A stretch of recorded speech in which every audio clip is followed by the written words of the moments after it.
Well, just days after announcing that the House will vote on immigration measures next week, Speaker Paul Ryan is now weighing in on the separation of immigrant children from their families at the border. He was asked today if he supports that policy. No, I'm not. This is because of a court ruling. And so this, I do think, ought to be addressed. We believe it should be addressed in immigration legislation.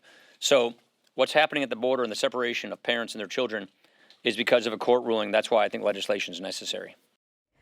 Well, this comes as we get a look inside a Texas shelter that's housing more than 1,000 young immigrants who've been separated from their families at the border with Mexico. The shelter is already filled past capacity. A former Walmart in Brownsville, Texas, is now the new temporary home for at least 1,500 immigrant boys, just a mile north from the U.S. and Mexico border. It's called Casa Padre. A new Washington Post article takes us inside the facility, equipped with classrooms, recreation centers, and medical examination rooms. But many have criticized it, saying that it is eerily similar to a detention center. Joining me now to talk about this, Emma Brown joins us from Washington. She's a Washington Post reporter who co-wrote that article. So, Emma, tell me a little bit about the conditions that are inside the facility. Sure. Well, as you said, this is a converted Walmart. So you walk through the sliding, sort of whispery Walmart doors, and inside the old McDonald's is a cafeteria. The loading docks have been turned into a movie theater where kids were watching Moana yesterday. There have been, walls erected to create hallways and rooms where children sleep in 4 or 5 to a room. And so, there are clues of this sort of past of this building, the very tall ceilings and so on. But it has been sort of converted into this industrial place where children are being held. Tell me a little bit, how young exactly are the children, and what are really the circumstances that led them to their situation? So Casa Padre is licensed by the state of Texas to hold children between the ages of 10 and 17. So many of the children there are older, teenagers who have come, as they have been for years, came by themselves to the border, fleeing, many of them, gang violence and other violence in their home countries.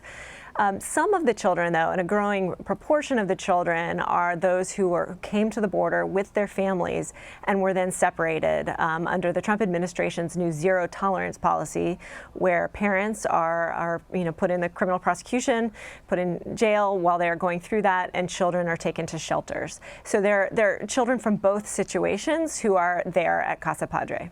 So they spend 2 hours outside each day. It seems a little bit limited for a child. What are the other restrictions they have to comply with? I mean, it's a place it's an institution, right? So it's a place that's full of rules. I mean, there are yellow lines on the floor that children are supposed to walk on when they move from place to place. There are rules in the cafeteria about when you can get up and so on. There are, each child assigned certain belongings, a certain number of T-shirts and socks, and so it is a place that is full of rules. There are 2 phone calls a week that the child may make, and so what we have heard from advocates is that it can take a very long time for children to connect with their parents who are in ICE detention or criminal facilities. Emma, your reporting says that Casa Padre has actually doubled its population between April and May of this year. The numbers went from 542 to more than 1,000. Why the spike? Right. I mean, this is one of the most incredible things, I think, about Casa Padre, and it's sort of illustrative of what's happening at the border.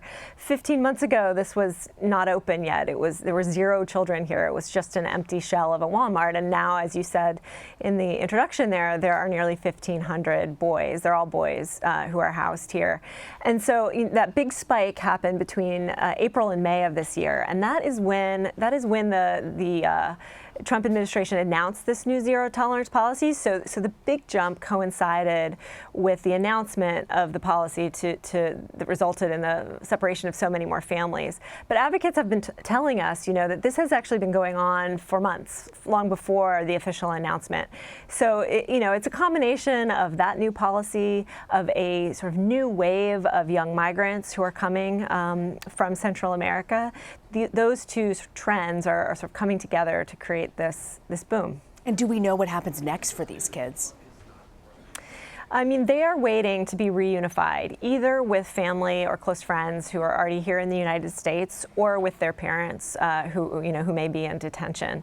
So some of them, the average wait at Casa Padre was 49 days, according to the folks who run that shelter for the federal government. But some children, we have heard from advocates, stay for months until when they have trouble locating somebody to reunify them with. Emma Brown with the Washington Post. Emma, thank you so much for your reporting and for joining us today. Thank you for having me.